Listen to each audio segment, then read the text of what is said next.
And we are live. Welcome back to Takes by Fans. We got a great show for you today. As always, we are live every single day at noon Eastern. If you want to watch live, head over to twitch.tv/Takes by Fans. If you want to watch but not live, head over to our YouTube channel, Takes by Fans. We post all of our shows and clips of the show there on a daily basis. And if you just want to listen, we are on podcasting apps, Spotify, Apple Podcasts, Google Podcasts, iHeartRadio. So however you want to watch or listen, we've got you covered multiple ways. All right, today is a big, huge, ginormous Tuesday, folks. Not only do we get NBA playoff basketball back on tonight, thank goodness. I mean, yesterday we had to watch hockey, which, the one hockey game on was a blowout. The Lightning win, 7-0? It wasn't even competitive. So we had nothing to really sink our teeth into last night. But it is back tonight. And not only is playoff basketball back, but it's our 1-year anniversary, folks. We started this show, Takes by Fans, June 22nd, 2020. And today is June 22nd, 2021, folks. So we got some special clips sprinkled into today's episode. We got two Dolphins clips that we're going to kind of watch over, highlight clips. One that kind of really got me into football, got me into kind of rooting for the Dolphins. And then the other one's just kind of one of my favorite non-superstar players that, I just loved watching when I was a Dolphins fan. And then instead of looking at Aaron Rodgers in the playoffs, since, we can kind of bash Aaron Rodgers a little bit today because it's our 1-year anniversary show, we can, dig him a little bit more. We're going to bring up his kind of two worst games he's ever had, folks. And one of them was this year. So we got some nice highlights that we're going to be watching throughout the show as we do our normal things. So let's just jump right into it today. And we're going to start off right by the highlights, folks. We got Ricky Williams, top 10 Ricky Williams plays. Really the one player that really got me into sports, got me into football, got me into rooting for the Miami Dolphins. Having that 1,800-yard season back in 2002, folks. I mean, love it. That was his best season, folks. 1,800 yards, 16 touchdowns on the ground. So, got to respect some Ricky Williams here today. Ricky Williams got me into, liking the Dolphins, and now we got Derrick Henry, folks. I mean, it's unfortunate that Ricky Williams never had a 2,000-yard season. Derrick Henry already has one, but, passing the torch. I know it was a little bit of a while, a lot of time in between Ricky Williams and Derrick Henry, but, we got there. So, let's start it off by top 10 Ricky Williams plays, folks. Let's see what this man was truly looking like out here. So here we go, starting at number 10. And once again, very good job of doing these in order from 10 all the way down to number 1. But here we go, Ricky Williams at number 10 in the Wildcat at the 2-yard line. And it's just a jet sweep all the way to the right side. He dives for the pylon, and that's a touchdown, baby. Yes, sir, Wildcat with Ricky Williams. Woof. How are you going to stop it? Here we go, on the 2-yard line, Ricky Williams. Ooh, a nice spin move in the backfield to juke the defender. And that's a touchdown, baby, right from the 2-yard line against the Baltimore Ravens. Love it. Alrighty, let's keep going here. Number 8. What do we got this time? Oh, my God. And they're in the orange uniforms. And once again, I mean, we got to bring these back, folks. Get the Dolphins back in their orange jerseys. They look magnificent. But here we go. Play number 8. Set up running back screen. And is he going to take it the distance? You better believe he is. Look at that speed. Outrunning Darrelle Revis. Oh, no, he didn't outrun Darrelle Revis. Dang it. Darrelle Revis bringing Ricky Williams down at the 18-yard line. But, hey, that was about an 80-yard run right there for a 60-yard run there by our man, Ricky Williams, in the orange jerseys, iconic jerseys on Monday Night Football, nonetheless. Yes, sir. Putting the league on notice. Respect me. Man, love it. Great blocking up front. Just unfortunately, Darrelle Revis gets by. All right, here we go. Play number 7 now. Ricky Williams right up the middle, delivering Brutal blows, folks, and now he's one man to beat. A stiff arm. Oh, a deadly stiff arm. Unfortunately, getting brought down as well, but a monster stiff arm to pick up a couple extra yards. This time, with the Saints here. Unfortunate. Not with the Dolphins, but hey, we still respect it from the Saints. 20-yard run to the left end, and he's just diving for the pylon. Gets it to go. Touchdown. But now we're right back with the Dolphins. Here we go. Play number 5. Running up the middle against Buffalo. And is he out this time? He is officially out this time. 60 yards right up the middle. Too fast for anybody to get a hold of this man. Touchdown, Miami and Buffalo. That's how you do it right there. We got play number 4. Here we go with the Dolphins again. A nice toss to the left side. And look at that great blocking. And look at that elite speed. Oh, my goodness. Look at him go, folks. How long is this one? 70 yards. 70 yards for the score, folks. Yes, sir. Run, Ricky, run, folks. Woof, in his home stadium, crowd is rocking and roaring. Here we go, play number 3 against the Colts. Another setup screen. Can he go the distance this time? Good blocking up front, and then just one man to beat the last safety, and he's able to. No! Once again, just tripped up by his shoelaces, getting it all the way down to the 20-yard line. Gosh darn it. Brought right down. Dang it. Alrighty. Oh, and then we got, Chris Chambers. I forgot all about that, man. Woof. Another solid receiver for the Dolphins. Alrighty, play number 2.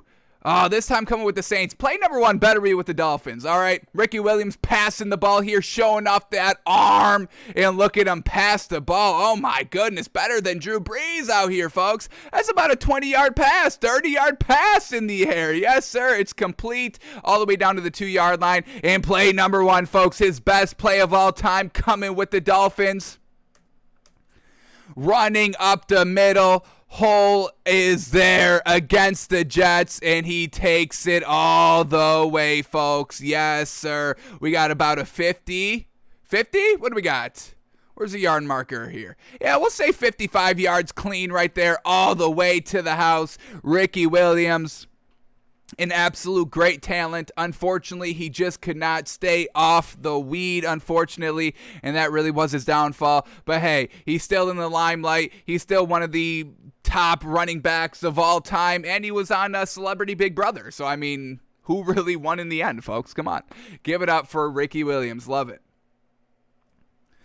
Alrighty, let's keep moving on here and going into some stories now. And this one, man, why, Tom Brady? Why? Start spilling the tea. You've got nothing left to lose, folks. He is already cemented as the greatest of all time. Tom Brady needs to start being on his bullshit and just saying everything that is true, everything that he believes is true. Start just spewing it. Was Bill Belichick trash? Do you deserve all the credit? We need to know all these answers. Stop with the kind of dancing around and this and that. You're too good for that. You're already the greatest of all time. Start being kind of the truth out here. Start speaking truth out here and stop dancing around all the questions.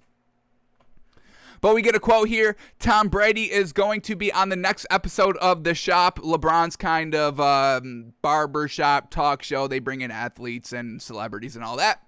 So Tom Brady's going to be on the next one. It's not out quite yet, but we did get a little kind of preview of it, a little trailer of it. And Tom Brady has this to say. So Tom Brady on teams approaching him during free agency before he made his decision to go to the Bucs. Quote here by Tom Brady. One of the teams that weren't interested at the very end, I was thinking, you're sticking with this motherfucker? Damn, yes. Spill the tea, Tom. We want to know. You can say it. You can literally say, you can point out the names, the teams, the organizations, the general managers that passed on you because you just won the Super Bowl. You've literally proven everybody wrong. You've already established yourself as the greatest of all time. You've got nothing more to prove. You've got nothing less to lose. You are cemented as number 1 greatest quarterback of all time. all-time greatest winning player in NFL history. So go ahead and start kind of being the villain. That's what I want to see. I want to see Tom Brady turn villain out here, folks. Start calling out everybody. But once again, he's kind of dancing around. You're going to stick with that motherfucker? All right, that's good, but who's the motherfucker? We want to know. So the best that I guess we could do out here is just kind of see, where is it at? I thought I had it up. Do I not have it up? Interesting. All right. Well, I guess we'll just have to go through all the teams and just try to kind of see who the motherfucker is. Who's the motherfucker that Tom Brady's calling out being like, y'all are really going to stick with him? This guy. Instead of having the GOAT, the greatest quarterback of all time, the winningest quarterback of all time, you're going to go with this scrub, this absolute piece of garbage, this garbage quarterback that can't even win a game, can't even get to the Super Bowl. You're going to stick with him? I've been to 10 Super Bowls. Does your organization not like winning? Does your organization not like money? Because I do that. I win and bring in money. I'm bringing in revenue, ticket sales, jersey sales, everything selling for me. And you're going to stick with him? The bum quarterback? Okay. So, let's see if we can kind of maybe figure it out. Unfortunately, it doesn't even seem like in the actual episode, not just the trailer, that he is going to kind of tell us who that quarterback was, that team was. So the best thing that we can do is just kind of speculate and guess. So let's just go through the teams. Here we go. Now we're talking 2019 going into 2020. So we kind of have to remember who was the quarterback, what was their situation like at that time. So let's see if we can do that. So first team up is the Seahawks. No, they were always going to go with Russell Wilson. He's not going to disrespect Russell Wilson like that. Or maybe he does because he beat him head-to-head in the Super Bowl. So maybe he does. All right, the Rams, now they had Jared Goff, and that could have been a huge pickup here for the Rams. You're going to stick with that motherfucker, Jared Goff? Jared Goff, who put up 3 points in the Super Bowl, Jared Goff, and you're not going to pick me up? Okay, so the Rams, that could have been the motherfucker Tom Brady was talking about. All right, the Arizona Cardinals, I mean, you're going to stick with Kyler Murray. Obviously, he's your franchise guy. The 49ers, Jimmy G. You're going to stick with that motherfucker, Jimmy G. That motherfucker who can't stay healthy. That motherfucker that blew it in the Super Bowl against Patrick Mahomes, who I beat the following year head-to-head. Laughable. So, potential Rams with Jared Goff, potential 49ers with Jimmy G, and how disrespectful would it have been if Tom Brady to steal Jimmy G's job again, folks? Jimmy G couldn't be the next quarterback up for the Patriots. Tom Brady, kind of unfortunately, not by himself, by Robert Kraft, forced Jimmy G out of New England, and then he goes to the 49ers, and could you imagine Tom Brady being like, all right, back to the bench, man, back to number 2, back to never even thinking about playing. I'm the guy. Look at me. I'm the captain now. Again. I'm the captain. Again. That motherfucker, Jimmy Garoppolo, could have been him as well. The Saints, they still had Drew Brees, but I mean, he could have motherfucker Drew Brees, folks. Could have. The man just beat him head-to-head. Beat him head-to-head in the playoffs this year. I'm motherfuckering Drew Brees if I was Tom Brady. The Bucs, that's where he ended up going. And, you know, once again, I mean, Jameis Winston or Tom Brady. Who are we going after? Give me TB12, folks. All right, the Panthers, now they got, they had Brandon Allen. Moving off of him, and then they ended up getting Teddy Bridgewater. So they didn't stick with Brandon Allen, so I don't think that's kind of who Tom Brady was talking about. Atlanta Falcons with Matt Ryan. Once again, he can motherfucker Matt Ryan. He beat him head-to-head in the Super Bowl. You're going to stick with Matt Ryan? I just beat him. You're not going to take the quarterback that just beat your team down bad and came back to win, and you're going to stick with the loser? You're going to stick with the loser of the quarterback? That motherfucker? Okay, I don't think that's who he was talking about, but once again, I'm motherfuckering Drew Brees, and I'm motherfuckering Matt Ryan if I'm Tom Brady, because I've got the clout to do so. I beat them head-to-head. Doesn't matter. All right, Washington, who do they have? They didn't even have anybody. Who do they have in 2019? I can't even remember. So, yeah, Tom Brady could have been motherfuckering them, but then they moved off of whoever they had. I don't even know. They were huge kind of clean house there in Washington. All right, the Giants, they had Daniel Jones. I don't think he's motherfuckering Daniel Jones. The man is going to be good. And once again, kind of, he's their next franchise guy, Daniel Jones. All right, the Cowboys with Dak Prescott. Don't think he's going to be motherfuckering Dak Prescott. The Eagles, all right, so they just got Jalen Hurts. And then they had... So they didn't have Jalen Hurts yet. Who do they have in 2019? Let me get that up real quickly, very quickly. All right, 2019, it was Carson Wentz. Yeah, what are we talking about? We forgot. He moved to the Colts for one season, and we already forgot his history with the Eagles. But potential motherfucker in Carson Wentz, that motherfucker, once again, who can't stay healthy, who his backup won the Super Bowl for him. How embarrassing. So potential of a motherfucker there by Carson Wentz, potentially. I don't think so. So far, it's really kind of looking like either the Rams or the 49ers.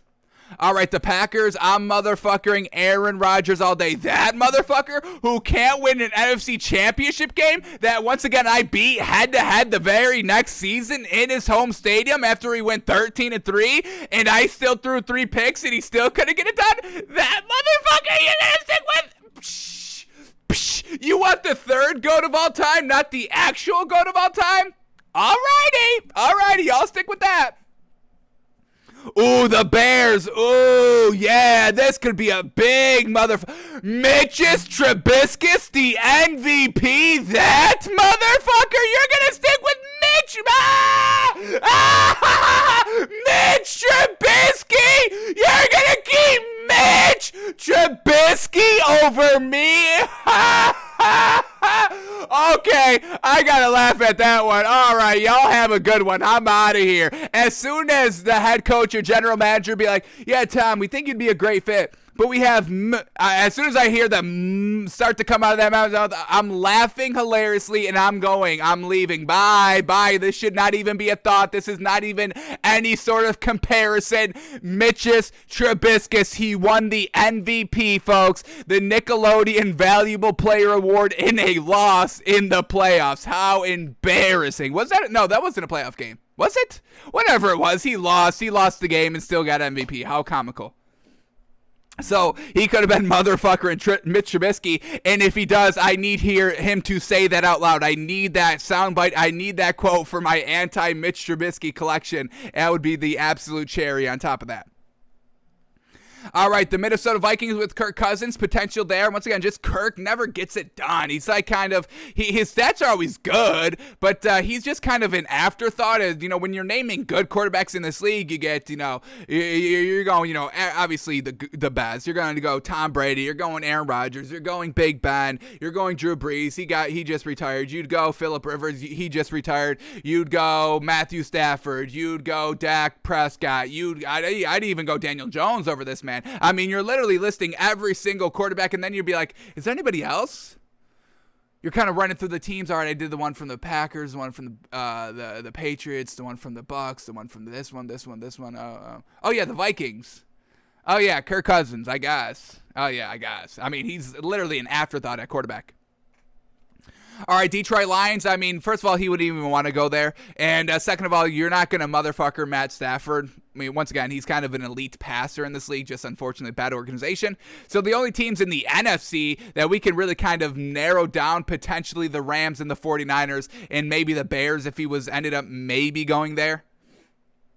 Now in the AFC, we got the Tennessee Titans, and that was when Ryan Tannehill came off that great year. They kind of benched Marcus Mariota midseason, and then Ryan Tannehill got them to the AFC Championship game. I don't know if he would motherfucker Ryan Tannehill. They have history in the AFC East when Tom Brady was a Patriot and when Ryan Tannehill was a Dolphin, but I don't know if he would have been motherfuckering him. Potentially, but the Titans kind of got to the NFC Championship game. They're like, I guess we got to run this back. No, we're just kind of a step away from winning. So I don't know about the Titans. The Colts, what do they have in 2019? They had nobody. They had like Jacoby Brissett, and then they ended up having Philip they ended up getting Phillip Rivers. So once again, just kind of, I don't think the dates kind of just line up for that quote to be had. The Texans, Deshaun Watson, you're not going to motherfucker that, man. That man's great. The Jacksonville Jaguars, I mean, Gardner Minshew, but then they knew that they were going to be drafting kind of a quarterback this season. No, we got to take it back 1 year. So, I mean, once again, you're going to rock with Gardner Minshew. He could have been motherfucker in Gardner Minshew, potentially. The Bills, they already had Josh Allen, and, you know, he wasn't that good. He just had that breakout season this year, so maybe he motherfuckers Josh Allen. But once again, that was kind of, you know, the Bills' next face of the franchise. The Dolphins, they had nobody. We had Ryan Fitzpatrick. I'd motherfucker Ryan Fitzpatrick, yeah, absolutely. The Patriots, that's where he was. And then the Jets, who the heck? Oh, they had Sam Darnold. Yeah, I'm motherfuckering Sam Darnold as well, but I'm also motherfuckering Adam Gase. Hang on. The Jets are interested in me, Tom Brady? No. They got Adam Gase over there. That motherfucker Adam Gase that can't coach for shit, that can't call an offensive play for shit. Yeah, no thank you. I'm not taking that meeting. All right, then we go to the AFC North now. The Pittsburgh Steelers, motherfucker and Big Ben? I don't think so. I think there might be a little mutual respect there. Big Ben's got 2 rings. Got to give it up for him. So don't think he's motherfuckering Big Ben. The Ravens, you're not going to motherfucker Lamar Jackson. The Browns, he could have been motherfuckering Baker Mayfield, but, you know, he had a great season with Kevin Stefanski now, and that's kind of what they were going to work on. So I don't think you're motherfuckering Baker Mayfield. The Bengals, who do they have? They still had Andy Dalton, no? Did they still have Andy Dalton in 2019? But once again, they kind of got rid of him, and then they drafted their kind of next guy in Joe Burrow, but still at that time, you know, of Andy Dalton being their guy, I would have motherfuckered Andy Dalton. Andy Dalton, that motherfucker, the one that couldn't get past the first round of the playoffs. Folks, I always get past the first round. I get to the Super Bowl. Whenever I'm in the playoffs, I'm getting to the big game. I'm going to win it eventually as well, but I'm also just going to get there 10 times. And Andy Dalton couldn't even get past the first round once, and he was there about 4 or 5 times. Trash. I'm motherfuckering Andy Dalton. All right, the Kansas City Chiefs, I mean, he could have motherfuckered Patrick Mahomes, folks. Patrick Mahomes? Patty Mahomes? I just beat this man in the AFC Championship game. What? That motherfucker? Patrick Mahomes, you think that's going to work? You think that's going to be able to be reliable for 20 plus years? All right. I don't think so, but he could have literally, Tom Brady could motherfucker anybody in the NFL, folks, at any position, any coaching staff, any organization. He's the man, the ultimate winner. It's TB12, folks. Alrighty, the Raiders, Derek Carr. Once again, could he motherfucker Derek Carr? He's got a big arm. Solid, 8-8, you know, winnable, kind of 50-50 quarterback. Potentially motherfuckering Derek Carr, but I don't think so. The Chargers, they had Phillip Rivers, and then they got rid of him. I mean, I would have motherfuckered Phillip Rivers as well. And then the Broncos, oh yeah, you're going to stick with Drew Lock. You're giving Drew Lock another chance? That motherfucker that impressed for, the final 5 games and went 4-1? He played, a quarter, a third of an NFL schedule? Do y'all not know that I've just been elite for 20 plus years? For 2 decades? I've been clutch and great for 20 decades. Or 20 years, 2 decades. This man impressed y'all with a third of a season? A third of a season? Third of a season? What? That motherfucker Drew Lock? Yeah, so now we just have to be left to guess, and I would probably say Rams, 49ers. That's kind of it. Rams and the 49ers, I guess. I mean, it's hard to really get a firm grasp on it because we also didn't really know. This wasn't kind of a sweepstakes where we had like a bunch of teams and we kind of knew the process already. It started at like these 10 teams and then it went down to like these 5 and then it went down to these 3. We never really had that. So once again, harder to decipher who he is motherfuckering out here. But Tom Brady, start being the villain, man. That's what we want to see, truly. I don't want to wait till, you're 50 and you're 60 and then you make kind of, the Michael Jordan documentary, The Last Dance, and then this is when all this information comes out. Tom Brady in 40 years or 20 years, because he is 40. 20 years from now, Tom Brady's having his doc and be like, oh yeah, that quote when I said, yeah, that motherfucker that they kept, oh yeah, that was blank quarterback. That was, we want it now. Do it now. You can be the villain now. That's what I'm saying. You can be the villain now. You've already accomplished everything. It doesn't even matter. It doesn't even matter if he has he plans on playing these last 2 seasons. At least, I mean, it's like, what more do you have to prove? I mean, folks, he could literally not make the playoffs for these last 2 years, and it wouldn't matter. Oh, Tom Brady out of his prime, after he just won a Super Bowl, and then he wasn't looking good? Okay, I don't care. He was great for 2 decades, folks, and then he won with a different team year 1, folks. That's never happened. He's got everything locked up. Greatest of all time, greatest winner of all time. The stats, I mean, they're longevity stats. You got to give it up for him. He got it done, and then he kind of disproved the narrative that Bill Belichick was kind of bigger to the successful years of the Patriots than Tom Brady was, because we just saw what happened year 1. Tom Brady wins the Super Bowl, and the Patriots don't even get the top 2 in the AFC. So trash. We know Brady's better than Belichick. So I wish we would get villain Tom Brady, and we kind of do. We kind of do a little bit, because we get this next video, and Tom Brady's calling out the golfers. We got the match coming up, July 6th, Tom Brady versus Aaron Rodgers. Tom Brady, Phil Mickelson versus DeChambeau and Aaron Rodgers, folks. And Tom Brady posts a video today of him working on some nice putts, and these are pretty solid putts. I would probably say 30, 40 feet. Maybe 50. I would say 50 max feet, but I would say probably in the 30 to 50 range feet for this putt. And he sinks it. He sinks like 3 in a row. Bingo, bango. The first one, he putts, it goes. And then he looks at the camera, says, hey, Aaron, this one's for you. Sinks that putt. And then he goes on to sink another one, saying, Phil Mickelson, we can do this all day long, baby. So this is the Tom Brady I want to see, but in football. Bring that villainous side of these kind of pointless cash grabs, view grabs of the match, the golfing tournament. Go and bring this villain to the NFL. Call out that motherfucker. We want to know. I'm dying to know, because like I said, he can afford to be the villain now, folks. He truly can. So we get this one, and what makes this video even so much better is that Tom Brady, he was working out with the team, attending the mini camps. I believe he was at the OTAs as well. Maybe he wasn't. He maybe still rehabbing, but I think he was still in the facility during those kind of practices already. Where Aaron Rodgers, we know that he's been taking his full time to master this golfing tournament. Obviously not at the mandatory mini camps, not at the OTAs, in Hawaii, hosting Jeopardy, working on his golf game, because Aaron Rodgers needs to beat Tom Brady in this golf tournament for his own ego, because we know he can't beat him on the football field. We've seen it, folks. Unfortunate, but we just did see it.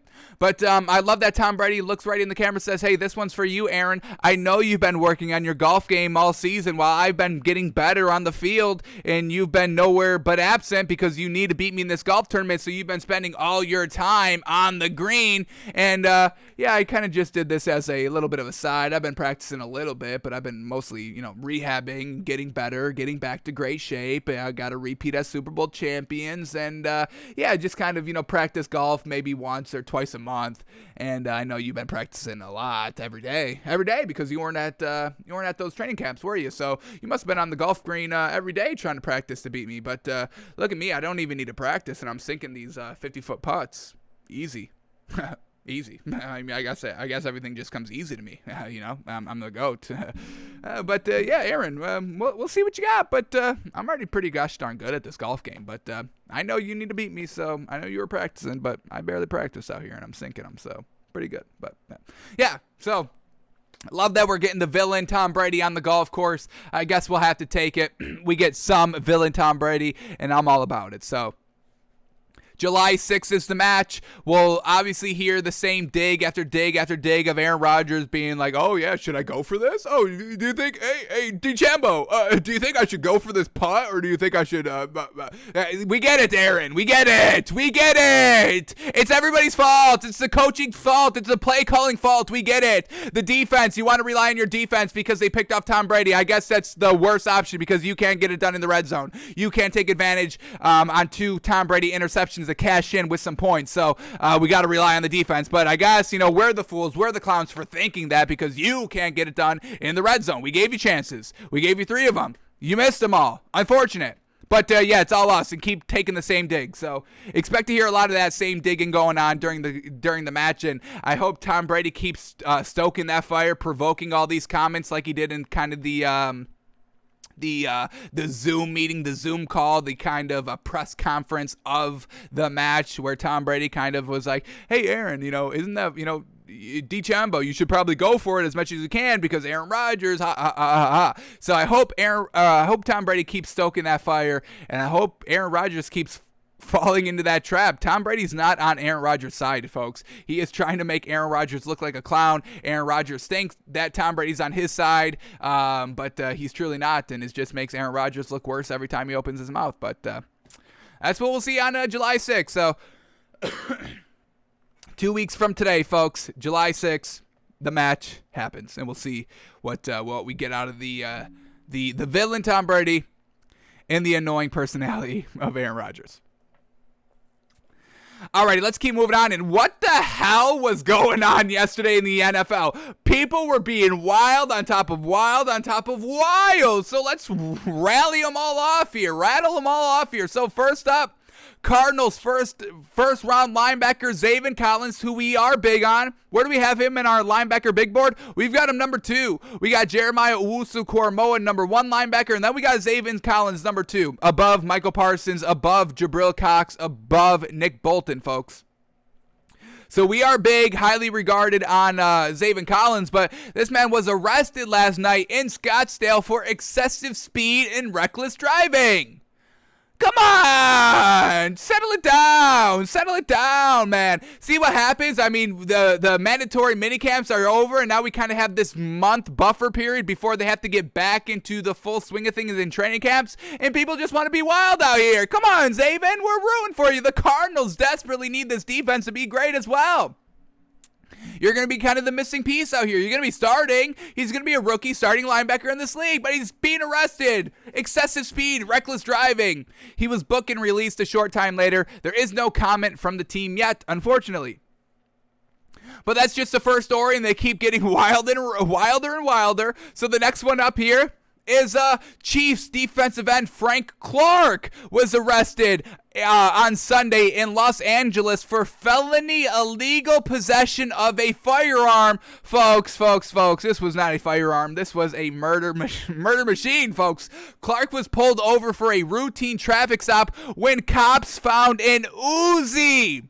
An Uzi! I'm all about the Second Amendment. Go own a gun. I get it. Yes, but an Uzi? What the hell do you need an Uzi for, folks? Man, an Uzi inside of a duffel bag. That just makes it more ominous. You're trying to hide the Uzi. If you needed the Uzi, you'd have a case. You'd have it locked in kind of a gun safe, make a mobile one if you want to transport it. But you put it in a duffel bag? That looks like you were about to hit a lick, man. Go get the Uzi out of the duffel bag, and we're about to go rob this gas station. Like, that's what an Uzi is for. Or we're about to spin the block, take the Uzi out of the duffel bag, and we're about to paint the town. But yeah, an Uzi, man. I don't know why you're riding around with an Uzi in a duffel bag, but once again, the team has not commented on the situation.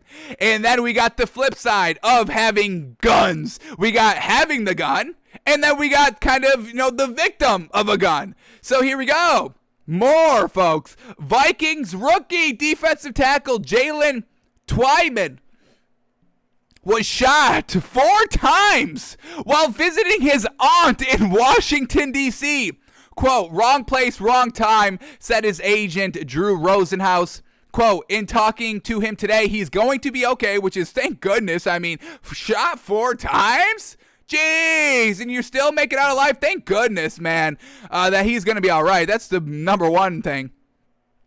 So, quote, in talking to him today, he's going to be okay. That's all that matters. We're thankful he's okay. He will make a full recovery. So that's thank goodness. But now we actually know where he got shot 4 times, folks. So here we go. He was shot in the arm, in the leg, the buttocks, in the shoulder, man. Jeez, all over the body, upper body, lower body. I mean, 4 times struck. Jeez. Truly, thank goodness this man is all right.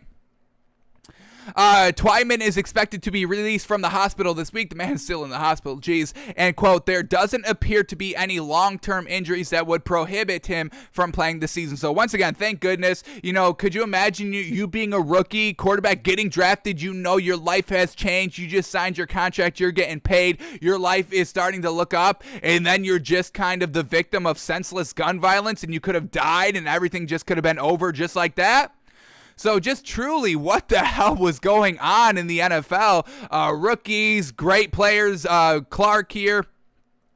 The defensive end, Frank Clark, is solid here for the Chiefs, and the Chiefs desperately need him. We just saw what wins in this league to win the Super Bowl. It's pass rushers to get the quarterback off of his spot. We just saw that, so we need that defensive end. We need the Chiefs desperately need Frank Clark on that team. They can't be having this man locked up because of an Uzi charge, a felony gun charge. They need that man on the field wrecking havoc. So just absolutely crazy here. Hopefully nothing big happens to any of these people. Obviously, Jalen Twyman, he just said it was wrong place, wrong time. So we'll see. You know, senseless shootings happen all the time. You know, just kind of random acts of gun violence. Unfortunate. It happens. It's unfortunate. But yeah, hopefully, you know, this wasn't anything bigger than that. We don't think it was. We hope it's not. It's not kind of a gang hit or kind of a targeted hit on this man. We hope it's nothing like that. So far, it's just wrong place, wrong time. And then Frank Clark with the gun, and then Zaven Collins driving recklessly out here. So we'll keep an eye on all these stories to see if these players are actually going to be good to go. We'll see if Frank Clark is going to be charged with felony gun charges, and what happens with Zaven Collins. Does his team suspend him? We'll see. So that was all the wildness going on yesterday in the NFL, all that being released.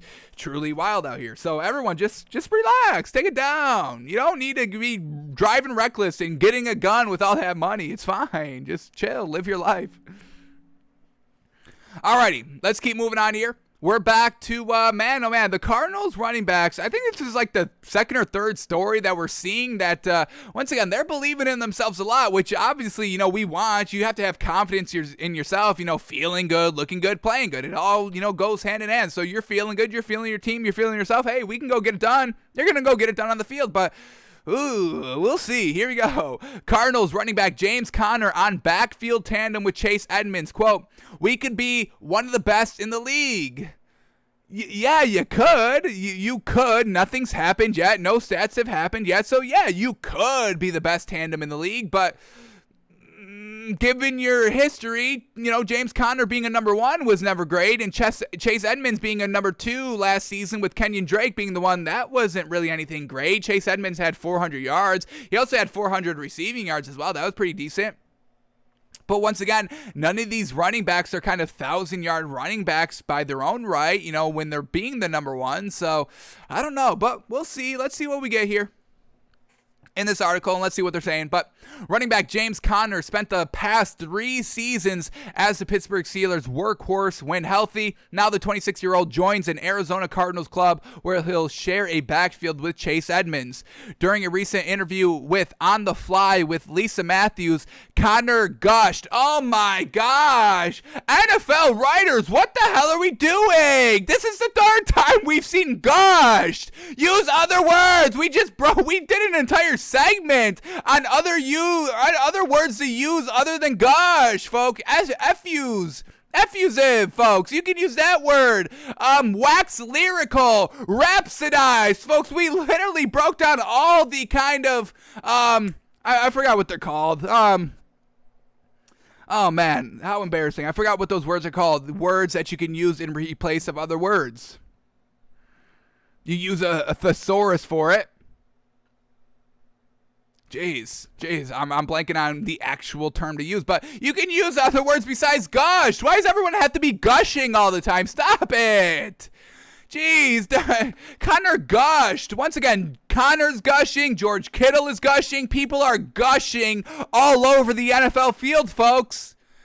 Jeez, please. It's like, this is like the word that they use, the go-to word. Hey, if you want to get hired as a writer for NFL Shot or NFL.com, you better put on your resume, I know how to use the word gush, because you will get instantly hired.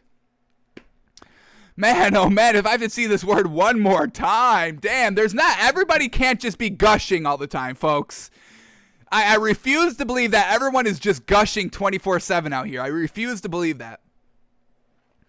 During a recent interview with On the Fly with Lisa Matthews, Connor gushed about Edmonds' ability as both a runner and a pass catcher, and said together they can make a fierce duo. Quote, I just see us as a tandem, and I think we can be one of the best in the league. He's been waiting for an opportunity, even though he has a body of work and a resume, but to show more. I know he's anxious to show more. I'm anxious to show.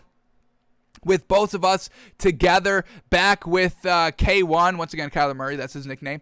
Weapons on the outside, interior line, tackles, everybody. There's an opportunity here. Me and Chase, we gonna feed off each other and keep this thing rolling. So, we just talked about it yesterday on the show, I think. This kind of running, like, this is like the weak spot of the Cardinals, is their running back. A little kind of unproven talent, unfortunately. James Conner, he had the ability to be that amazing, number one. And, it's funny that he says, we've got great weapons on the outside, so this is going to open up the running game. You had that with the Steelers last year, folks. Juju Smith-Schuster, Chase Claypool, James Washington. I'm blanking on some, but we always talk about how deep that supporting cast is. The wide receivers are of the Steelers, going like 4 or 5 wide receivers deep here. So you had that last year, and you still couldn't make it work. You still could not get it done. 771 rushing yards? Come on, you got to be 1,000-yard back here if you want to be taken seriously, taken legitimately as a number one running back. And James Conner just does not do that. So, yeah, you're going to have, you're still going to have weapons on the outside, but you just were in that system and you still couldn't get it done. They still could not rely on you when, Big Ben's arm was going down. They still could not rely on you. So what's going to change here now? Now that you have to split carries with Chase Edmonds. And Chase Edmonds last year, 400 yards rushing. Once again, he was splitting time with Kenyon Drake. He was always the number 2, but he also had 400 yards out of the backfield too, catching the ball with a total of 850 yards, which is still pretty solid. Don't get us wrong, but we definitely want to see you break that 1,000-yard marker. And if you don't break that 1,000-yard marker as a running back, we can't really take you that seriously as a true contending running back in this league. Derrick Henry just rushed for 2,000 yards. That's the bar, folks. Derrick Henry. I know everybody can't be, the greatest in being the number one running back or quarterback, anything like that, wide receiver. But, that's the bar. That's what everybody should be striving for, to be Derrick Henry-esque. And I know you can't really do that as splitting carries, but James Conner was not splitting carries last season. James Conner was the guy. That was it. And he rushed for 700 yards. Not the greatest, so I'm having a little trouble here actually believing what they're saying. So we'll see, maybe this system's better. Maybe their offensive line is better. Maybe, Kyler Murray having that escapability will open up the running game a little bit more, because nobody's planning on or expecting or respecting the Big Ben to run the ball as the quarterback. Nobody's playing that, folks. So, you got to play. Kyler Murray can take off with the ball any moment, which maybe potentially opens up the running game a little bit more. But, they're going to be probably passing the ball a lot more because they just picked up A.J. Green now. So, once again, they'll probably go to their actual weapons who have proven things in this league. A.J. Green with the Bengals proved everything you need to see, and DeAndre Hopkins just proved everything you needed to see last year as he's kind of, catching the Hail Murray at the end of that Bills game in triple coverage in the end zone, going up and getting the ball, high pointing the ball. So, we'll see how these running backs do here in Arizona, but I'm not truly believing in these quotes here. And we've kind of been believing everybody. We kind of give these players the benefit of the doubt in all these articles that we were reading, kind of the wording and how they're kind of phrasing and framing the offseason and what they're going to do this season. We've been buying into them, folks. Who did we just buy into? We just bought into Matt Canada, the offensive coordinator for the Titans. The Steelers. The offensive coordinator for the Steelers. We were loving everything we were hearing from him, and now we're buying the Steelers even more than what we were already. So, and we were buying the Titans of how Julio Jones was handling that situation of being traded and kind of not wanting to kind of be the number one. Will just fit into the system. We are buying into this Titans team even more. But this Cardinals team, yeah, James Conner saying, they're going to be good, but I'm not hearing anything that's really making us buy into this running back core. So I still think this running back duo, this tandem that they call it, Chase Edmonds, it's funny that James Conner is kind of implying that they're going to be a tandem because Chase Edmonds is the number one running back, folks. When we look up the depth chart, Chase Edmonds is number one and James Conner is number two. So of course he's going to be like, oh yeah, we're a great tandem, because I'm the two and I want to get touches out there. But they could maybe not even use James Conner. They probably will because Chase Edmonds is, once again, not really proven. But 800 yards when you got to be behind the number one, I'm going to take that over the number one that only got 700 yards. So James Conner is trying to, input himself here in this Cardinal system, but you didn't do it last year with the Steelers, so why are we going to buy that you can do it here in kind of the same situation, and now you're the two? We'll see. So I'm not buying it, folks. I'm not buying this Cardinals running game, but we shall see when the season begins.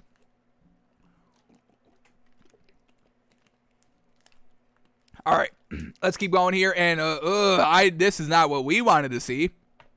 We do not want to see this. So, Robert Griffin III, folks, RG3, we just talked about him a couple of days ago on the show. How he's getting competing offers for being a broadcast in-booth analysis for NFL and college games between Fox and ESPN. They're kind of in a kind of bidding war for him if RG3 decides to retire, because the man has not retired yet. And we just get this video right here of RG3 running, and whoever posted this, I don't know where this came from. It was just kind of tweeted by Bleacher Report Gridiron. But the caption on the video is RG3 runs a 4.3240. And no, I'm not buying that at all. I'm looking at this video, and this is not 4.3, folks. No way. No way this is 4.3. I'm not buying that at all. He's still looking good, and we've praised him. We literally just talked about it on the show, but he's too fast for his own good, folks. The speed was never the issue with this man. It's his health, his sustainability at the high level, and we just broke down the play just last season when he was with the Ravens, and he ran right up the middle for about 35-40 yards, and then kind of the following play, 2 plays later, he comes up hobbling as he's trying to escape just the pocket. So we know he's just not sustainable in this league, and that's what's just so frustrating about him. He's in a great athletic talent still, even all the injuries, after everything that has happened to him in his career. He's still one of a great runners that you still put in the same category as Lamar Jackson and Patrick Mahomes and Taysom Hill and Kyler Murray. This man can still get it done just like those great dual threat quarterbacks can in this league, but he cannot maintain that health. We said he runs out of his hamstrings, folks. It's unfortunate, but his body cannot keep up with the high level intensity caliber level of play that the NFL demands to have for success in the league. So we don't like that we're getting this video, RG3 being in the news, but now this is kind of sent out here like, hey, I'm not retiring. I'm not retiring anytime soon. I know I'm good at, being a broadcast in-booth personality, but I'm not retiring just quite yet. No. I still got it. You just see, I just ran this 4.3240. I still got it, which he still does, but he does not have that sustainability, folks. He got in. He only played a couple of games last season because of the Lamar Jackson. I think he was in COVID protocol, something along those lines. But, yeah, RG3, man, we really think you have to retire, and it's nothing on you. It's nothing on you personally. It's nothing on your skills. It's just your body. It's not built for the NFL, man. It does not hold up in the NFL grueling intensity. It's unfortunate, man, and we just said that time and time again. We got the video. It's up on our YouTube. It's a clip. I think we spent 18 minutes on that. Let me see, really quick. I think we spent like 18 minutes breaking down, what do we got? We named the show after it. That was our June 19th show. RG3 has to retire show. Truly unfortunate. And then we posted the clip. Is RG3 heading to the booth? Question mark. And it's 9 minutes that we spent, basically just saying over and over and over and over again. It's just unfortunate, man. It's nothing on this man. He's talented. Nobody's doubting that.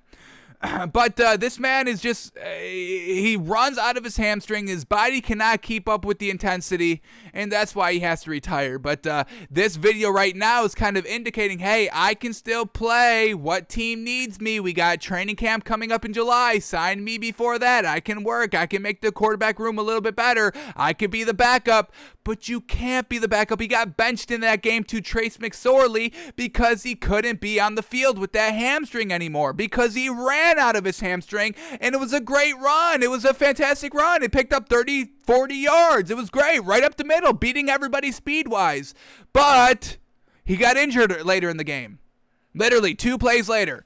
And then he never ran, and then he got pulled later in the game because they were just like, we can't have this man out here anymore. The man cannot move. He's immobile now. So RG3, I hope this is not just kind of you trying to send this out here to try to get more interest in you. Take your bag, man. It's a bidding war between Fox and ESPN. Go get your money. Go just kind of save your career and go be the next Tony Romo. That's what everybody was saying. Everybody was so impressed with this man's in-booth audition that they compared him to the next Tony Romo in the booth. Go do that. Go do that. Secure the bag now before your value starts to drop, before Drew Brees gets into the booth. I know he's already with NBC, but now you're going to have that standard. We got Phillip Rivers. He just retired. He's going to be looking for a gig. Another high-profile name in the league. Don't let Phillip Rivers steal your money. Come on. Go secure that contract right now. Do not let this kind of be... Don't let this try to be your last attempt to stay in the league. It's unfortunate, man. It truly is, but you got to just be done. So we'll see what happens to RG3, but I'm pleading for this man just to go take that Fox job. Go take that Fox announcer job and go get that money. But he still wants to try to put some stuff out here saying that he runs a 4.3240. I'm not buying that, though. Alrighty, and then the last story to talk about here, talking about the NBA today, folks. No game on last night, so we don't got to break anything down, but Chris Paul and Kawhi Leonard are both out tonight, folks. Unfortunate for the Clippers-Suns game 2. But like we said, I mean, we believe that the Clippers need Kawhi Leonard way more than the Suns need Chris Paul, because we just saw Cameron Payne absolutely step up 100% like we knew he would in absence of Chris Paul. So Chris Paul's still out because of the COVID protocols, and Kawhi Leonard, we know it's a knee injury, but now we're starting getting these little breadcrumbs of information like every day, every other day, but it's kind of sounding like he has a torn ACL, folks. How unfortunate. So I can't really see Kawhi Leonard being back for the rest of the year. Chris Paul hopefully will clear those protocols any time now, any day now. Let me see. We need 10 to 14 days. That's always kind of the COVID protocols. We've also lost our cursor here on the show. So we're kind of going blind here on our scrolling and clicking, which is truly unfortunate. I know how to fix it, but I don't want to spend the time in the show to do so. But let's see when Chris Paul initially got it, because then we can count 10 to 14 days, and then hopefully we can kind of get a maybe rough estimate timetable return for this man. But definitely not happening in Game 2. And here we go, June 16th, Chris Paul enters health and safety protocols for COVID-19. So we need 10 to 14 days from that day. So here we go. Let's count some days here. That was last Wednesday that came out. So Thursday the 17th, that's 1 day. 18th, that's 2 days. 19th, 3 days. 20, 4 days. 21, 5 days. Today is the 6th day.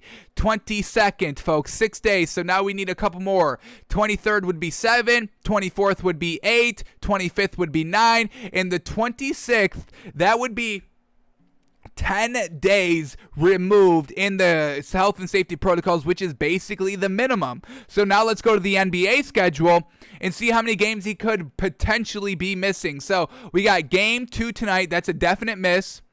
We got Game 3, the 24th, another definite miss. And then Game 4 comes the 26th, which would be the first eligible time for Chris Paul. So the earliest we're looking for Chris Paul to return is Saturday, when they do have the game at 9 o'clock. So, end of the night, he can test all day to try to get that negative result, or the 10 to 14 days, whatever it is. So that's a definite promising side there. Game 4 is this Saturday, but let's say he can't go there. So now we have to count 14 days. So we're at 10 with the 26th. We're at 11 with the 27th. 12 at the 28th. 13 at the 29th, and then 14 days would be next Wednesday, the 30th, June 30th. So now let's see how many games he could potentially be missing. So now we got Game 5, if necessary, June 28th. That's a potential miss. And then once again, game day landing on potentially the last day, the 10-day, the 14-day mark. Game 6 could potentially be Wednesday, June 30th. So hopefully he's at least back for Game 6. It's going to at least go 5 if the Suns lose a game, because they've already got one game. So the Clippers need 4 games, so it could at least go 5. And now we're talking about potentially going 6. So the Suns need to win at least one more game to really kind of solidify Chris Paul could potentially return in the series if things start to go south and the Clippers start winning game after game after game, because Game 6 would be that 30th, and it would be 3-2 at that point. So I don't think the Clippers or the Suns really need Chris Paul for this series. I do think Cameron Payne can truly get it done, but if they want to win a ring and get to that and win the finals, that's when we need Chris Paul in there. So it's unfortunate, but the man is still out. Kawhi Leonard, there's no timetable return from him because it is kind of a slight ACL tear, folks. We don't know how big it is, but we know Kawhi Leonard does not play around with his health. It happened with the Spurs. It was like a little bit of a bone bruise, nothing big, and it kept him out for the entire season. That was kind of the final straw that made him leave the Spurs, go to the Raptors, win the ring, and now he's here with the Clippers. So he doesn't play around with his health. If he has a slight injury, he will take the rest of the season off. He doesn't care. Kawhi Leonard is more about his body. He's already got a championship. He's already got 2 rings, folks. And he was Finals MVP twice. Well, he's Finals MVP with the Raptors, so he already kind of has his. He's got his money. He's got his rings. He's got his Finals MVPs. He kind of doesn't need anything else because he's never going to be considered as the greatest player of all time. So he's focusing on his health right now, folks, and he doesn't play around with it. He'll take the rest of the year off. He doesn't care. He doesn't care that it hurts the Clippers. He doesn't care, folks. If it's going to affect his long-term health, he will sit out and not aggravate it anymore. So that's where we're at with these 2 star players in the Western Conference Finals. And we'll see if Chris Paul is going to be ready to go for Game 4. All right, that was all the stories that we needed to cover, but we got one more highlight here before we start clowning on Aaron Rodgers a little bit to end out the show. And we also got to talk through the Clippers Suns game too. But now we're going to watch a little highlight on Ted Ginn Jr., baby. Love this man. Like I said, I mean, he's my favorite non-superstar in the NFL, and I absolutely love it. So Never, the best, wide receiver. He was always solid, nothing great. I mean, with the Dolphins, only 3 years, 420 yards receiving his first year, 790 his second year. That was his best year. And then 454 yards his third year. Then he goes and plays with the 49ers. Never really anything great there. Then he goes to play with Carolina for a year. Nothing great there. The man has never broken a 1,000-yard season. That's kind of why, like we're saying, non-superstar, but we still respect him. And his kind of kick return ability is something that we also fell in love with as, a Dolphins fan out here. So, his kick return yards, folks, year one, rookie year, 1,400 yards kick return. Fantastic. Devin Hester, one of the greatest punt returners of all time, but he kind of maxed out at like 900 yards kick returning, even though, his main thing is punt returning. I get it. And then he also kick returned to 1,200 yards and 2 touchdowns in 2009, his third year, his last year with the Dolphins. So, love this man. He's not a big, tall wide receiver. He's just only 5'11" out here. Unfortunately, does not have a team for this year, so we'll see what happens to him. Does anybody kind of pick him up last second? He's been in the league, what do we got, 13 years, a real great kind of just, number tier 2, tier 3 wide receiver in this league. Great career for that, but he has that explosiveness in the kick return game, which, you always look for. So let's watch some Ted Ginn Jr. highlights here to once again commemorate our 1-year anniversary of Takes by Fans. So here we go. Let's let the tape roll. We probably won't watch all 10 minutes of this. It's grainy footage anyway, unfortunately. But let's see what this man was doing as a Dolphin. So here we go. Let's let the tape roll. Alrighty, first play up against the Bills, and we got a wide receiver play here. Here we go, just beating the wide receiver, or beating the corner, going up and getting this kind of underthrown ball. Yes, sir. Is that Chad Pennington? You better start throwing better balls, man. Jeez. But wide open down the right side of the field, and he just goes and catches it over his shoulder, takes a little bit of a big hit, and still can hold on to the ball. Here we go, another play here, going deep against the Patriots. This time, one-on-one coverage. He had the speed, man. He didn't have the size, but he had that speed. That's why we loved it. All right, a flea flicker play. Ted Ginn, double coverage, back of the end zone. Literally, great ball here. Great ball, putting it literally the last yard before going out of bounds at the back of the end zone. And there he is over this Seattle defense over here, catching the ball over his shoulder, 2 feet in bounds. And that's a big 50-yard bomb there by Ted Ginn Jr. Chad Pennington riled up on this throw. Just look at the speed to get behind these defenders, folks. Look at that. The trackability of the ball as well. Another flea flicker play. This is the only time that Ted Ginn Jr. gets touches, but an underthrown ball against the Jets here. Once again, Chad Pennington, geez, he launched this one, though. Let's see.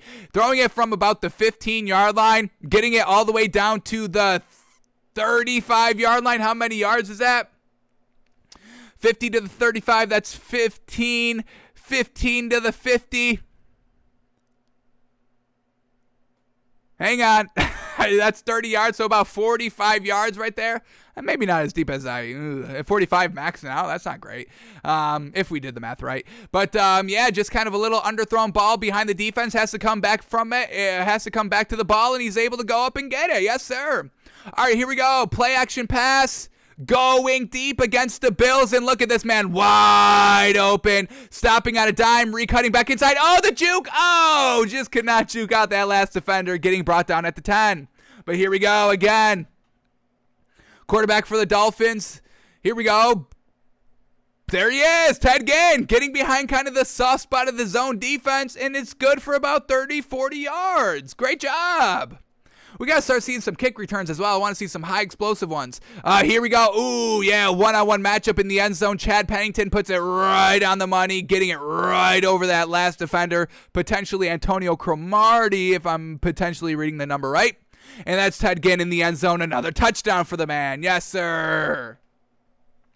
The speed just to beat every defender, folks. He was a great speedster. What's his nickname? Because we know on PFF they do put up some nicknames. He got a nickname? Damn, he doesn't even got a nickname up there. Unfortunate. Damn. Alrighty, but back to these highlights here. Or is that, oh yeah, that's 34, not 24. Okay, here we go. Another pass play here. I think this is Chad Henne, maybe. Throwing an absolute duck, but hey, it's a 50-50 ball, and he goes up and gets it, man, against this Houston Texans defense. Just goes up, catches it, 2 feet in bounds on the left sideline. Here we go, the orange jerseys again, so you know it's going to be good. Yes, sir! Oh, my God! There's 3 defenders chasing this man down the field, and Ted Ginn is behind every single one of them, folks. Jeez, yes, sir! Love it! Getting behind the defense, that's Chad Henne with the deep ball, and he gets behind, Darrelle Revis. Fantastic. I think this was the same game here that we saw of one of the top 10 plays of our man, Ricky Williams. Fantastic. I think that was the Monday Night Football game. All right, here we go. Once again, getting beat big time. Beating the defense big time. Look at the yards on this throw, too. Chad Henne throwing it from the 35-yard line, getting it all the way down to the 15. Once again, fantastic ball. And that's Ted Ginn behind every single defender that's even close around him. Look at him go, folks. Making it close. Closing the gap from a 17-point game to a 10-point game. Ted Ginn, mother-loving Jr. Respect the speed. All right, let's see. We'll watch this last play, and then we'll skip around because I want to see if we can get to some kick return plays. Here we go. Just a nice little kind of in route here, little post route. Gets him in open field, and then he's got 1 defender to beat. Stops on a dime, little juke, Hezzy. I end up fumbling the ball out of bounds, but hey, it was still a great run and some good speed there. But do we get any kick return play? That's what I want to see. Come on, where are these kick returns? Oh, here we go. Little jet sweep with the man. Let's watch this one. From the 45-yard line, the speed to hit the outside. 1 defender miss, 2 defender miss, 3 defender miss. Last defender gets blocked, and that's 45 yards clean to the house, baby. Yes, sir. On the edge, this man is dangerous. Prime Ginn, folks. Prime Ginn is dangerous. Oh, here we go. Another reverse handoff. Here we go. Off the left side for the 30 yards, 35 yards. Blocking's great. Great job hitting the edge. Once again, no kick return plays. Can we please get some kick returns out here? You're telling me we got 10-minute highlights of no kick returns? Oh, here we go. Now we're getting into it. The last 5 minutes are all kick returns, maybe. Here we go. Catching it from the 40-yard line, his own 40. Running all the way to the left side of the field, making 2 defenders miss. The blocker set up, and he hits the edge, and he's down. Touchdown. 55-yard kick return for the TD, baby. Yes, sir. That elite speed to hit that outside, and then he's gone, folks. All right, we get another one here. Here we go. Catching it from his own 10-yard line. Weaving in these defenders, making that defender miss at the 40, and then he's got 1 man to beat for the last 50 yards, and that man is gone. Gone. That is 90. Call it 85 on the safer side, but 85-yard kick return for a touchdown. Punt return for a touchdown. Yes, sir. Love this man, folks. What else do we get here? Here we go, another kick return. Is this the same one? No, this time he catches it. Oh, no, I think this is the same one. Here we go, just from a different angle here. Look at him beat everybody. Look at him beat everybody. And then the speed, you're not catching this man. It's a 50-yard race. It's done. It's a wrap. Call the touchdown already. All right, here we go, another kick return. This one's a different one. Here we go, catching it from his own 5-yard line. It seems to be a punt return. Here he goes up the middle. 1 man to beat in 50 yards. It is done, folks. He hits the 50-yard line. Nobody in front of him. And he's able just to outrun everybody. But look at that 95-yard punt. Is this a punt return? It is a punt return. Kick return. Kick return. My fault. Kick return. Not a punt. All right. Let's keep going here. He's got some magic here. Here we go. Another kick return. Catching it from his own goal line. Ooh, that one Hezzy. Ooh, that cut back outside. Makes the 1 defender miss. And then he hits the edge. He's down the sideline. 100 yards. Ted Ginn to the house, baby. Woo! Love it. Love it. Made that 1 defender break his ankles right off the rip, and then he's beating everybody to the house. Woo! All right, here we go. We'll end it on this one. 1 more kick return. Here we go. facing the Jets on the road, catching it from the goal line, baby. 100-yard potential here. He hits the right side, down the sideline, nobody in front of him. He is gone. 100 yards, Ted Ginn, baby. Baby. We got to finish him here. He's got another one. How many more he's got? He did it twice in one game. Here we go. Another kick return from the same game, folks. Is this the same one? No, this one's a truly different one. Catching it from the goal line, getting kind of stopped a little bit, but then stays on his feet and then hits the edge again. Down the right sideline. He is gone. Number 2 in the same mother-loving game, folks. He does this for a living. The speed is too much, folks. R.I.P. Tony Soprano, man. Truly that. Sperano, Dolphins head coach with Ted Ginn Jr. 100-yard kick return twice in one game, and you gotta respect it and you gotta love it. So, Ted Ginn, man, a great talent out there. Want to see you on one more team. Unfortunately, does not have a home for this year, but hopefully that changes. The man had his own Android. I know we're going back. This was before, iPhones were big and all that. But he had an Android game, Ted Ginn kick return game. Absolutely fun as well. But just an overall great talent on the field, and we absolutely loved it. So Ted Ginn, shout out to him. Alrighty, let's break down and do our moneymaker for tonight's NBA action. We do got playoff games on tonight, so one playoff game. We got one playoff game on for the rest of the season, most likely. Until we hit the finals, then it's going to be one every other day. So I told y'all folks, to relish in those double NBA playoff games because they were coming to a close, and now they are officially all gone. So one on every day for the remainder of the Eastern and Western Conference Finals, and then one on every other day for the finals. So all right, so it's Clippers Suns, folks. That's what we got. 9 o'clock ESPN, game 2 in Phoenix. But let's get the line up to date. The first line in game number 1 was Suns minus 3.5. So let's see what the value is now. Ooh, okay, went up a little bit. Clippers plus 5.5, Suns minus 5. Clippers plus 5, Suns minus 5. All righty. So let's check the ins and out here. We know Kawhi Leonard's not good to go. We know Chris Paul is not good to go, unfortunately, but is everybody else good? Here we go. Everybody's good to go for the Clippers besides Kawhi, and everybody's good to go for the Suns besides Chris Paul. So we're going to get kind of the same thing that we saw in game 1. Suns win by 6. It was a minus 3.5 spread. We took it. We loved it. We won it. Father's Day special. That's what it was.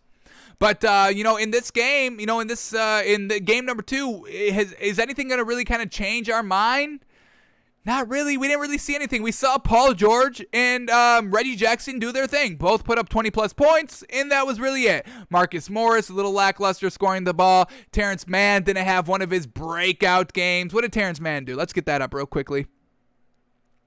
I don't think he had double. Did he have 10? What did he have? Terrence Mann, yeah, only 9 points, so nobody else in double-digit figures. Oh, we had DeMarcus Cousins. He was in for 13 minutes. It was kind of making his presence known in there. But once again, a little light on the minutes. I mean, he was a scoring productor out there on the floor, and once again, only playing 13 minutes. Once again, Ty Lue, we got to get some scoring here. We know Paul George can get it done. We know Reggie Jackson can get it done, but Marcus Morris, very hit and miss. Terrence Mann only steps up when the game's on the line, so that's not game 2. And that's really at Luke Kennard. Yeah, he's kind of hit and miss as well. They don't really play him that many minutes for reasonable, great production out there. So this Suns team, we love Cameron Payne. And the only reason why he only played 29 minutes was because he was in foul trouble. Picked up some early fouls, and that's held him to 29 minutes. So we're expecting him. We believe in him. He can get it done. He can be the floor facilitator like Chris Paul and go and get you that 15 to 20 that you want to see. So he's a real great substitute. Obviously, he's not as good as Chris Paul because that's going to be a little disrespectful to Chris Paul, but he's still a very solid replacement, a number 2, and we wanted to see Cameron Payne in the starting lineup during that Lakers series when Chris Paul was initially injured with that shoulder. We wanted to see Cameron Payne get kind of those minutes, but he made the most of them there in game number 1. Spread the floor. Devin Booker was still on his bullshit. This man is absolutely great. He's the best player left in the playoffs, folks. He is the best player. It's Devin Booker. Not Giannis, not Trae Young, not Paul George. It's mother-loving Devin Booker. So we're going to take the Suns -5 here again. Ty Lue has been doing real good. The offense does look a little smoother without Kawhi Leonard. They're kind of better offensively without Kawhi Leonard. It's a little unfortunate to say, but the Clippers need somebody else to kind of be that third-grade superstar. With the Suns, we got Cameron Payne. We even got Cameron Johnson and Dario Saric off the bench, who are always kind of definitely reliable out there. Cameron Johnson had a great kind of game number 1, having to play kind of hefty minutes because Cameron Payne in foul trouble. But then we get, DeAndre Ayton can murder it down low. We got Miles Bridges here, who can also put up that points. And then Jay Crowder, once again, the bigs, the beef of this Suns team is just so much better than the Clippers, man. You cannot score down low against this Suns team. I know DeMarcus Cousins went on a little bit of a run, but I would expect the Suns to kind of, lock that up. They haven't seen DeMarcus Cousins for the entire playoffs, so they were probably figuring, all right, we don't need to really prepare for him. We weren't really kind of practicing with him in mind. But now that they know what to look for, it's going to be, Jay Crowder and DeAndre Ayton beefing it up down low. I've got no problem. Jay Crowder still hitting those threes at a nice pace, still being that great defender, and the Clippers just don't have the scores to keep up with the Suns.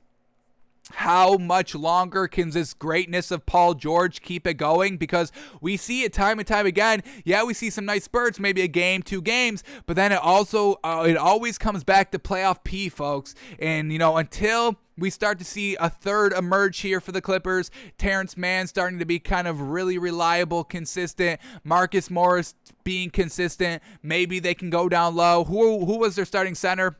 They're still rocking with Nicholas Batum, and he's been real, all right, down low, 10 rebounds. We'll give it to him. A +6 on the floor. Absolutely well done. But we just need more scoring. Scoring is what wins, folks. You need to score. That's why Ben Simmons is got to go. He's got to go just because you cannot have a non-scorer on the floor, folks. It just does not work. You can't just have a pure defender. PJ Tucker got bailed out because Kevin Durant, was tired for playing 55 minutes in overtime.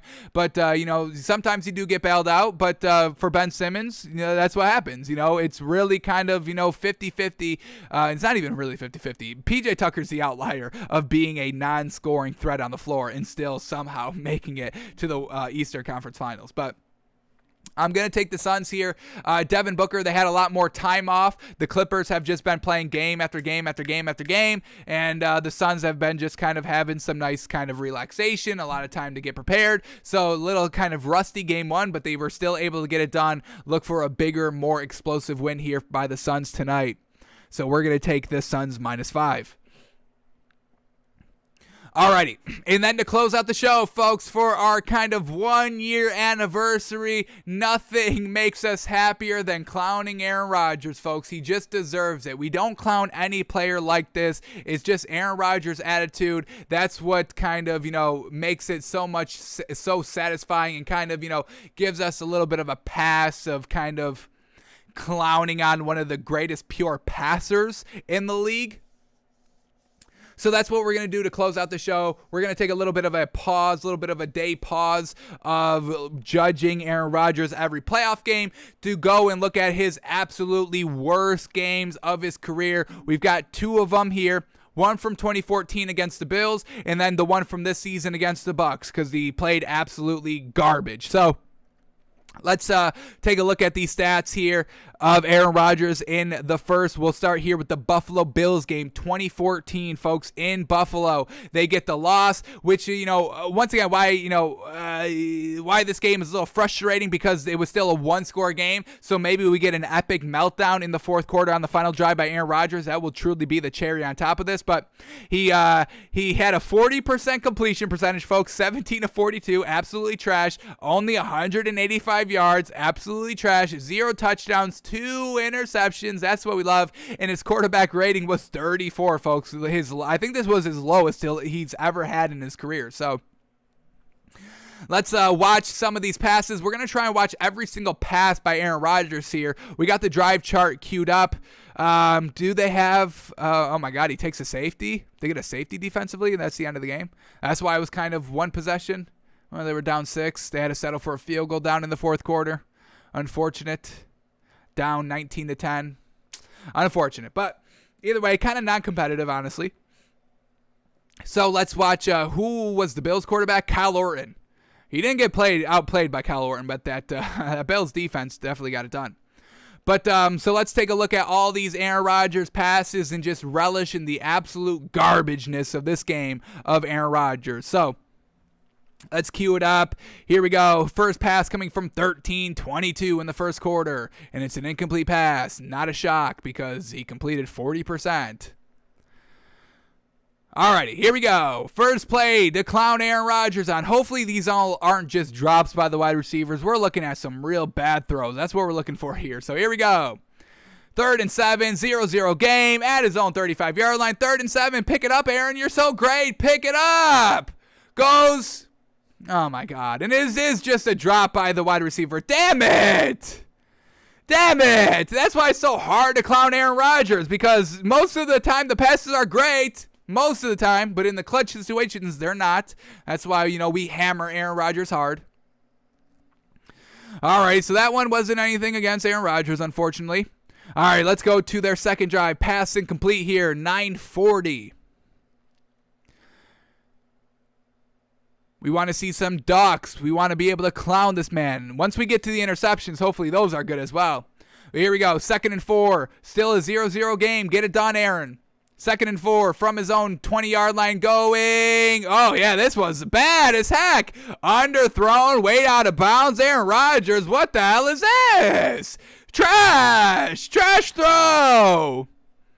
Absolutely trash.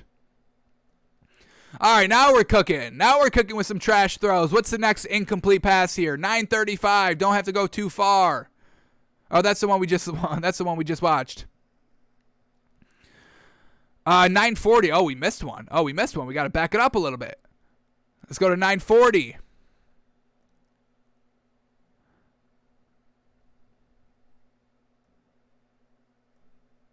All right, here we go. 2nd and 4. Oh no, this was the right one. We saw it, and then it went down to 9:35, and that's when the next incomplete pass is going to come. So we can watch this one again. The underthrown, out of bounds, trying to hit a back shoulder throw, incomplete. But now we get 3rd and 4. Come on, Aaron. Pick up the first down, folks. Come on. Get it done. False start. Aaron Rodgers trying to draw the defense off sides, and it bites him in the butt this time. Now we're looking at 3rd and 9. Aaron Rodgers, 9 yards for the first down. Let's see him throw a duck here. Duck, duck, duck, duck, duck. Dropping back the pass. And it's a way out of bounds. Way out of bounds. Not even catchable. Trash.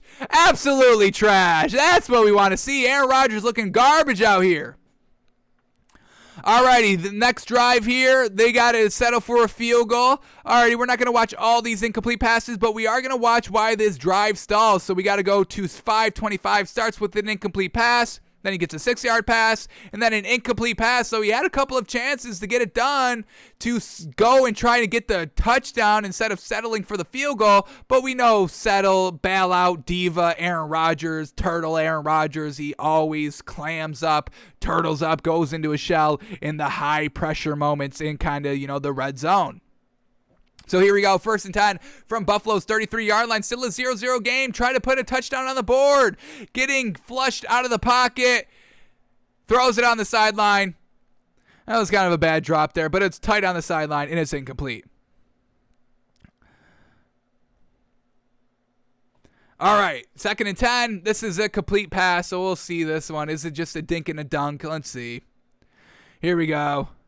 Just a simple out route. That one's wide open. Makes the completion there. But now we get 3rd and 3. Big time play here. Get it done, Aaron. In the red zone finally. Are they in the red zone? Where are they at? At the 27, 26. Alrighty. So he empties out the backfield. Aaron Rodgers not going to get it done here on 3rd and 3. Let's see why. Going over the middle of the field. This one seemed to be a little behind Jordy Nelson. Let's see if we get another replay of this one. Here we go. Let's see where this ball is. Testing Stephon Gilmore. That was a good throw too. Damn it!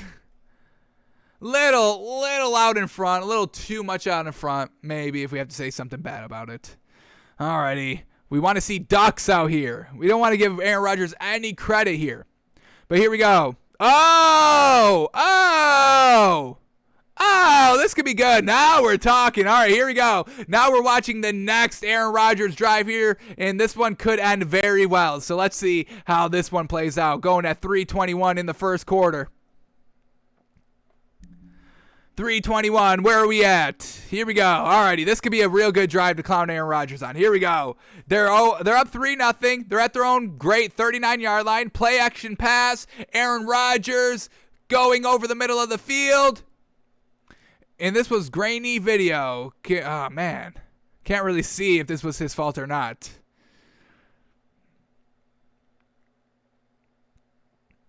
After the play goes, now we get great video, so we might have to watch the replay on this one. Hopefully they replay it. Here we go. All right. Here we go. Let's see if this is a good ball by Aaron Rodgers. Hopefully not. Jordy Nelson over the middle of the field. Oh, yeah, this was behind. Jordy Nelson had to try to come back to the ball, and the receiver was right there, or the defender was right there to knock the ball out. So bad pass by Aaron Rodgers, way behind. He's 2 of 10 so far in this game. Trash, Aaron. All right, here we go. 2nd and 10 now. From the 39, he's under center. Aaron Rodgers, play action pass, and kind of trying to buy time in the pocket. He does, and then just throws it bad. Defender was able to kind of get a hand on it, tip it away, and Aaron Rodgers is throwing ducks again, trying to buy too much time, nothing open, not wanting to turn the ball over, and that's what happens. But now we get 3rd and 10, and something good could happen on this play. Let's see.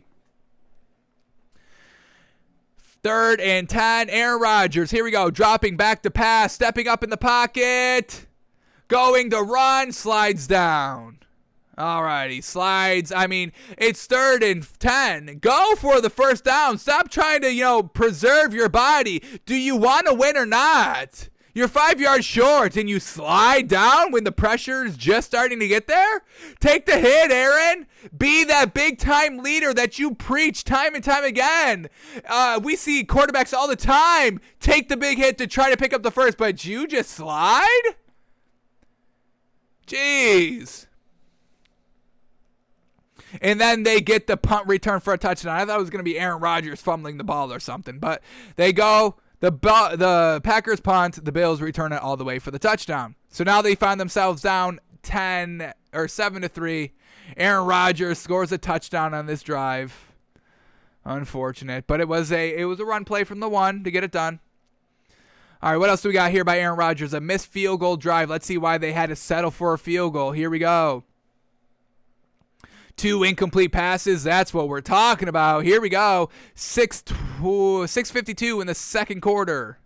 Let's cue this up and watch Aaron Rodgers flounder, having to settle for a long field goal attempt. That is no good. Here we go. At the Bills' 36-yard line, they hand it off on the first down. Gets maybe a yard.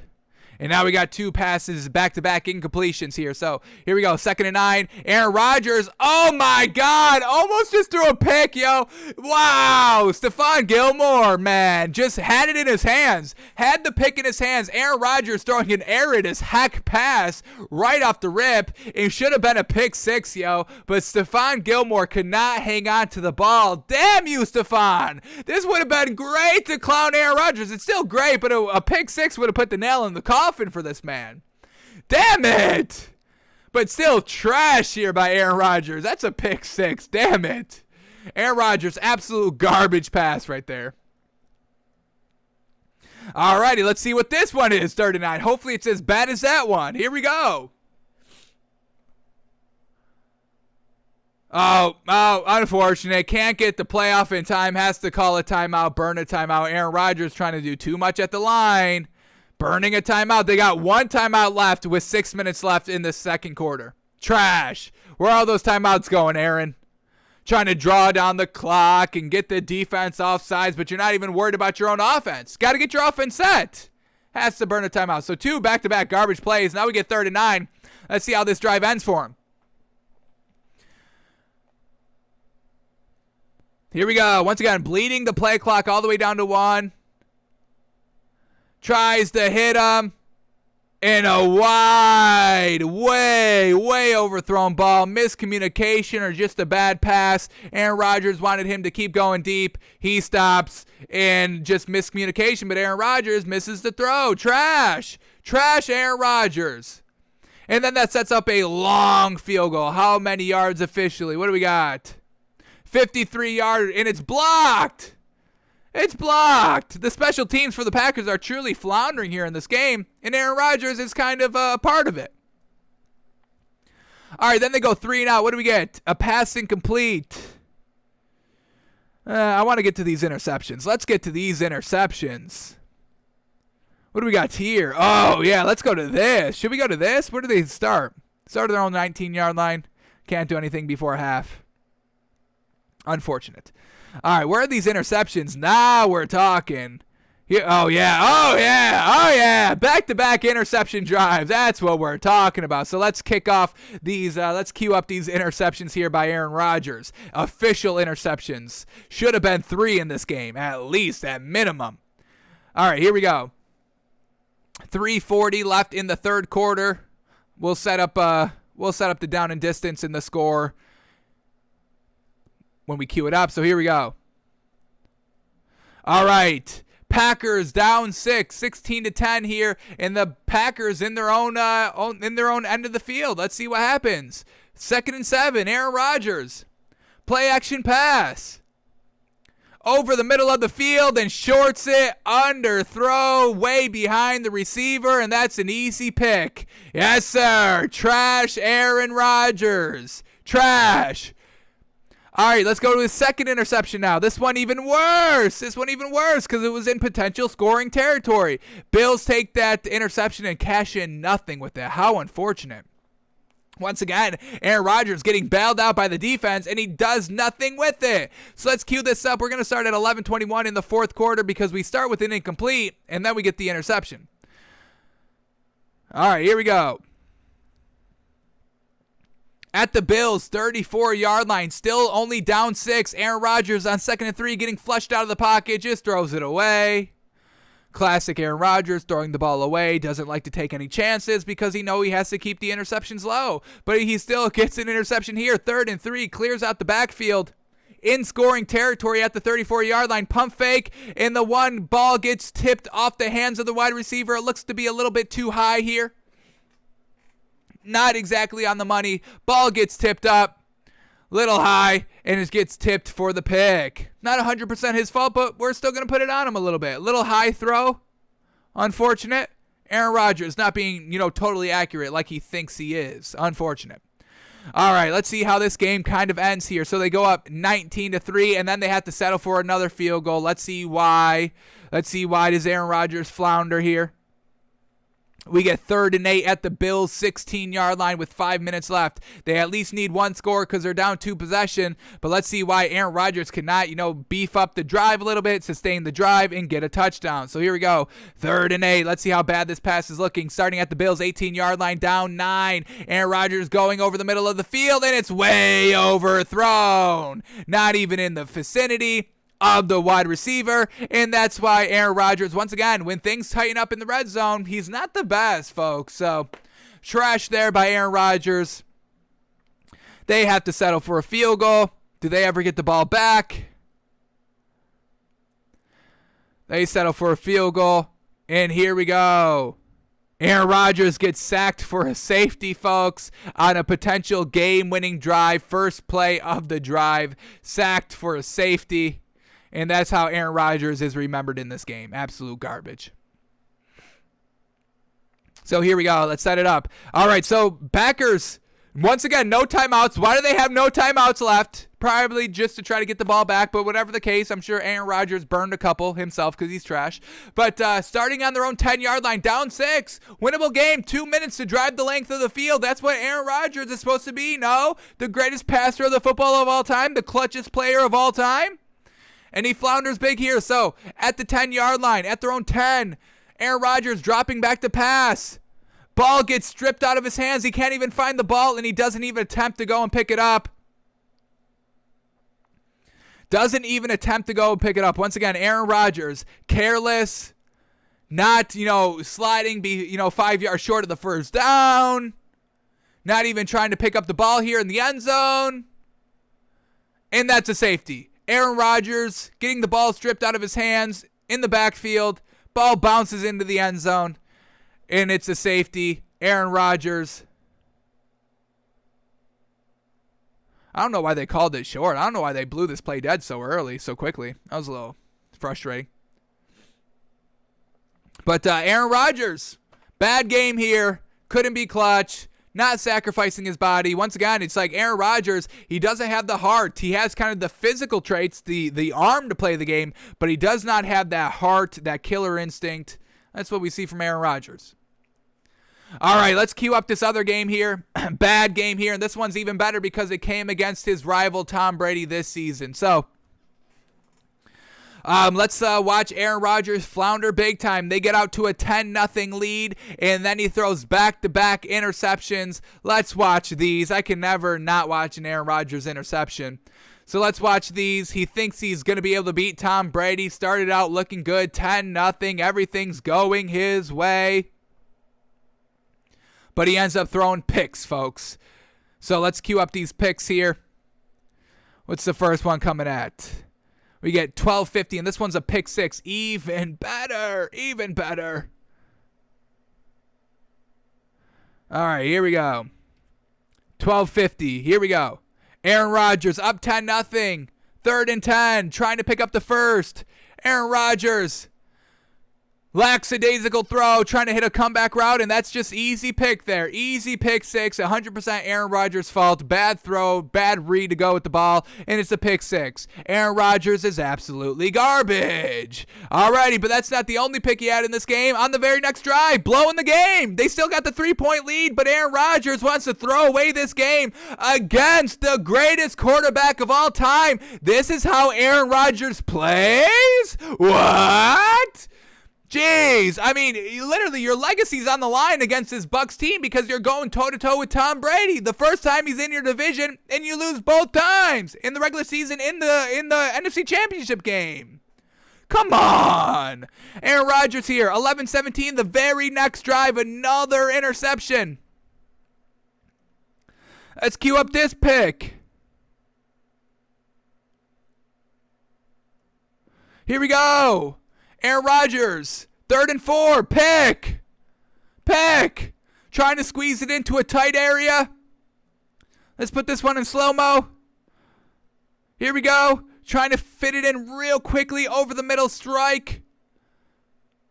This one, little behind the receiver, bounces off of his hands, and it pops right in the hands of the defensive back. Let's see where they mark him down at. Down at the 1. Unfortunately, I don't think Tom Brady puts this touchdown in. They just hand it off to Ronald Jones. And he goes in for the score. But Aaron Rodgers, man, scored 10 points on the first 2 drives. Is this right? Scores 10 points on the first 2 drives and then doesn't score for the rest of the game. I mean, classic Aaron Rodgers. No, they go 3 and out, passing complete. Let's watch this one on the very next drive after the interception drive. And then the very next interception drive. And then the next drive, they go 3 and out. Let's see what Aaron Rodgers is throwing out here. Let's cue it up. 11:02 still. Still time to get back in the game. But, lazy Aaron Rodgers. Oh, the game's over. Oh, I don't want to get back in it. Oh. I'm going to go 3 and out on this drive. Game's over. So here we go.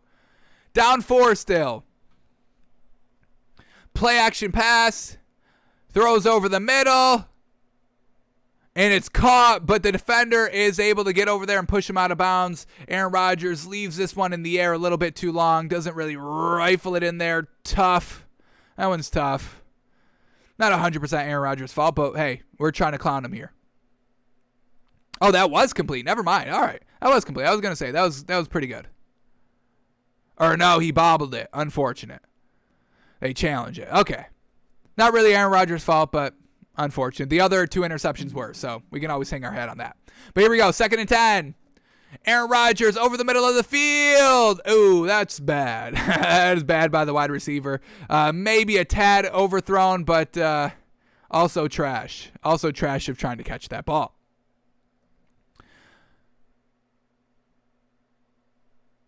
A little too high, a little too much inside. Just we're talking tad, folks. We're talking tad.